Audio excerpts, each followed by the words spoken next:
Hello, everyone. Ted Laxton, the Country Thinker here with the next episode of The Eagle Has Crashed, which will be February of 2030, Part 1. Now, I want to apologize for missing the last 2 weeks. I haven't done that before, but let's just say that life kind of took off on me. Not in a bad way, but just a lot of family commitments, so I wasn't able to get the recordings done. But hopefully that won't happen again. So let's not dawdle anymore, and let's just go ahead and get right to the story.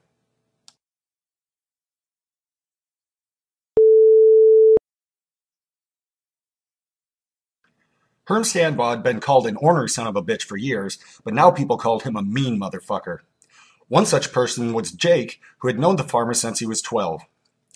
The 30-year-old manager of the parts department at the John Deere dealer was ordering a steering coupling for Stanbaugh while listening to the steady stream of profanity coming from the old man. Stanbaugh never used to swear. The country's gone to hell. The whole world's going to shit. Fuck the Republicans. Fuck the Democrats, too. Fuck the Democrats, Jake thought. This guy's an old-school farm Democrat, and no one in his family has probably cast a vote for a Republican for 100 years. He's really PO'd. Let's prod him a bit. "Aw, come on, Herm," Jake said. "Things will get better." "The hell they will," Stanbaugh snarled. "Them folks in Washington and Columbus are a bunch of damn fools, and they're all going to rot in hell. It's a shame they had to take us with them." Jake smiled and turned the conversation back to business. "Your parts should hopefully be here in a few days," the parts manager said. "I'll give you a call when they get here." After the two shook hands and Stanbaugh departed, Jake jotted an address onto a scrap of paper and headed out into the parking lot through the delivery door. He intercepted Stanbaugh before he got into his truck. "Can I ask you a question, Herm?" Stanbaugh stared back. "Did you mean what you said back there? I mean the part about everything going to hell?" "Damn right I did." "Excellent," Jake thought. Stanbaugh pointed at his younger neighbor. "Jake, the good old days weren't perfect, but at least a man can make an honest living. Now it's about impossible." He rubbed his chin. "I was proud to serve in the Gulf War because I thought I was fighting for something worth saving. If they asked me to serve now, I'd tell them to go to hell." Jake smiled again, and Stanbaugh knew he had something on his mind. "Do you think it's too late to save the country?" the younger man said. "Yup." Jake handed over the scrap of paper. "There's some folks you gotta meet. They're having a get-together tomorrow afternoon at that address. I won't be able to make it, but you can tell them I sent you." "What the hell's the meeting about?" "It's a group of folks who think like you and are getting ready for whatever comes next."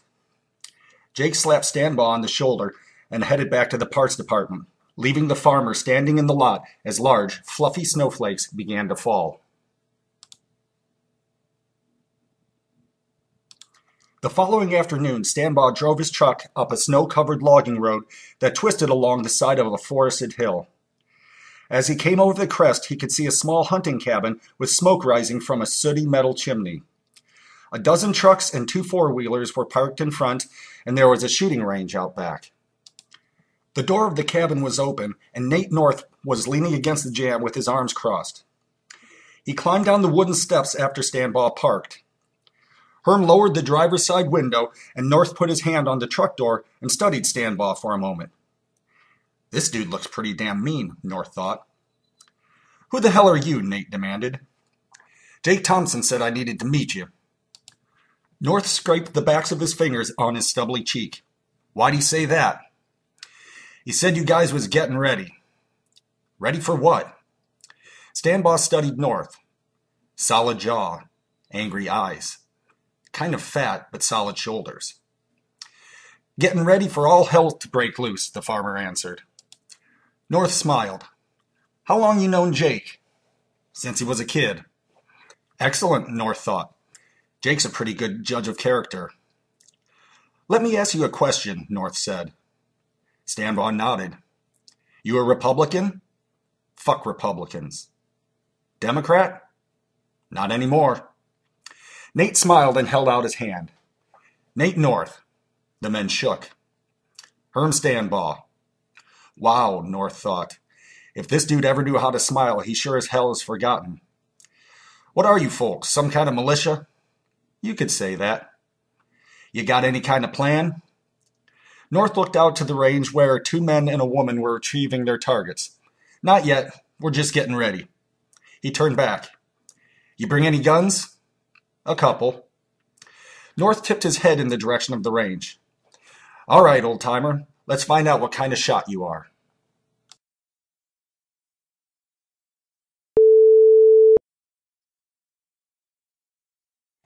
Danny Calhoun walked along a snow-covered sidewalk in the Clintonville section of Columbus, north of the Ohio State campus, on her way to see if the temp agency had any work for her.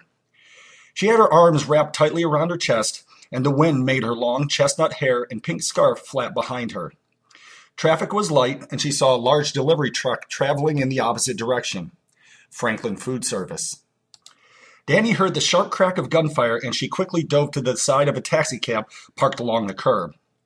She heard another shot, and she crawled on all fours and peered around the front bumper of the taxi. The food service truck began to skid and slide in the snow, the windshield shattered from a bullet. 3 young men brandishing pistols popped out from behind snow-dusted bushes and ran out into High Street. When the food service truck came to a halt, the young men opened up the driver's side door. The driver held up his hands, and the attackers reached in and pulled him down to the slush-spattered pavement.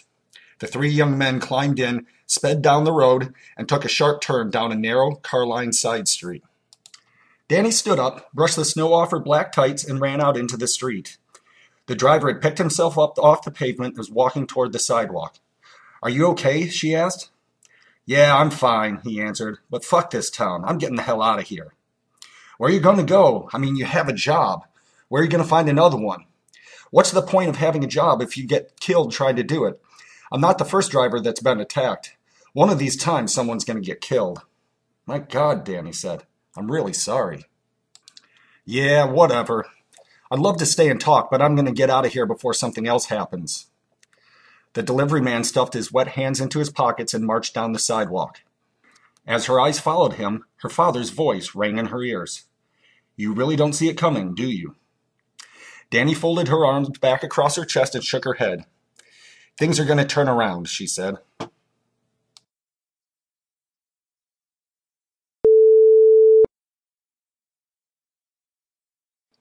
The president leaned back against the front edge of his desk as the chief of staff led 3 college students into the Oval Office. Although he bored quickly of their presentations, he knew it was an effective way to cultivate the next generation of Democrats. They lined up in a row in front of the president and gave the brief summaries of their research projects. A lanky law student in a charcoal suit opined about the constitutional authority of the executive to sell public land via executive order. The second, a stout black education major in a blue pantsuit, spoke of the impact of gender and race on standardized test scores. The third, a pretty, perky blonde economics student in a gray skirt suit, argued that increased federal spending was an economic necessity during periods of sluggish consumer spending. The president posed questions to each of them and accepted their nervous, fumbling answers with a smile. The cute little blonde looks vaguely familiar, he thought. I need to talk to her.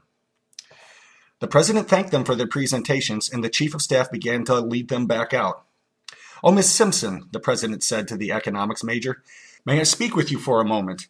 I have a couple more questions about your research. Of course, Mr. President, she answered. Caitlin Simpson looked back with embarrassment at the jealous glares of the other students and turned to the president. She fidgeted with her glasses and clutched her research folders tightly against her chest until she heard the office door close. Simpson looked over his shoulder and was surprised to find that she was alone with the president. Maynard sat on the front edge of his desk with his hands folded across his lap. That was an excellent and insightful presentation, Miss Simpson. Thank you, Mr. President. As treasurer of the College Democrats at Princeton, Katie Simpson had met the president at a small campaign rally arranged by the head of the political science department. Although their exchange at the event was brief, and Katie had been so nervous the best she could do was stammer a few inarticulate sentences, Maynard had snared her with his charm. She had left with an autographed photograph of the president and had promised herself that she would present herself better when they met again, which was easier said than done now that she was standing before him once more. Have we met before? He asked. Her heart pounded. He remembers me. Yes, Mr. President. We met at Princeton before the last election. Oh, yeah, I remember, he said with a smile, his eyes studying her from head to toe. Holy shit, she thought, her pulse racing. The sexiest man in the whole universe is checking me out. Maynard smiled after his inspection. How does such a brilliant mind come in such a beautiful package? You must be hell on those Princeton boys. Simpson looked to the floor and smiled. Look at me, Caitlin, the president ordered. Or is it Katie? Either is fine. Okay, Katie, let me ask you a question. Do you love your country? Of course, Mr. President, she answered, the tight bun in her hair bobbing as she nodded. Would you do anything for your country? Yes, Mr. President. Anything? Yes, of course, Mr. President. The president's shoulders rose and fell as his eyes traveled slowly from Simpson's blonde hair to her tan suede heels and back up, stopping at her pale blue eyes. If there was one thing Chris Maynard understood, it was power, and he was in complete control. Unbutton your blouse. Katie Simpson could not believe what was happening. She didn't just admire Chris Maynard, she lusted for the handsome president. Like several of her friends at Princeton, she kept her autographed picture of Chris by her bed in her tiny college apartment. She had met him, so she had earned the right to call him by first name. She kissed him goodnight every evening, and more than once she had imagined that he had climbed in with her. Katie's quivering lips could not tense enough to fully restrain her smile. Their gazes remained fixed as she lowered her research folders and let them fall to the floor, sending papers floating to the carpet. Her right hand trembled as it fumbled with the top button of her white silk blouse. Yes, Mr. President.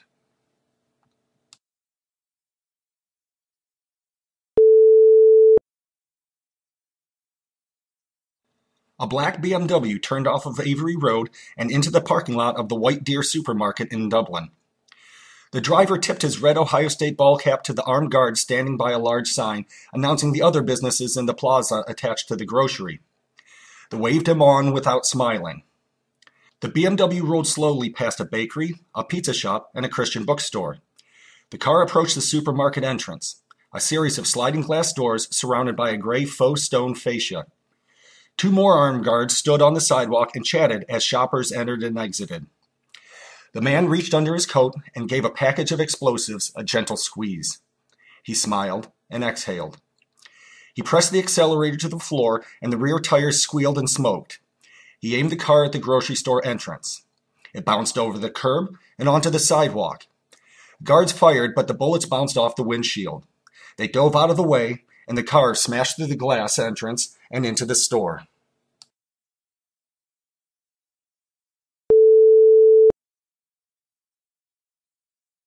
Dylan Johansson sat at the kitchen table in his robe, reading the Columbus Dispatch with his legs crossed.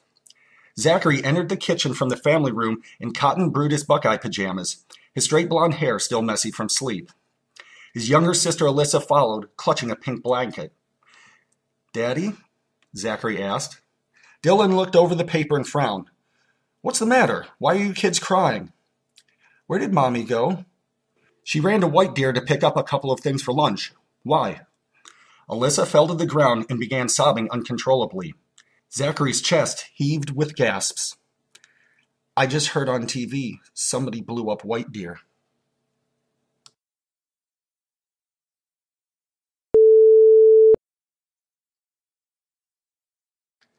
And that ends part 1 of February 2030, which will be broken into 3 parts.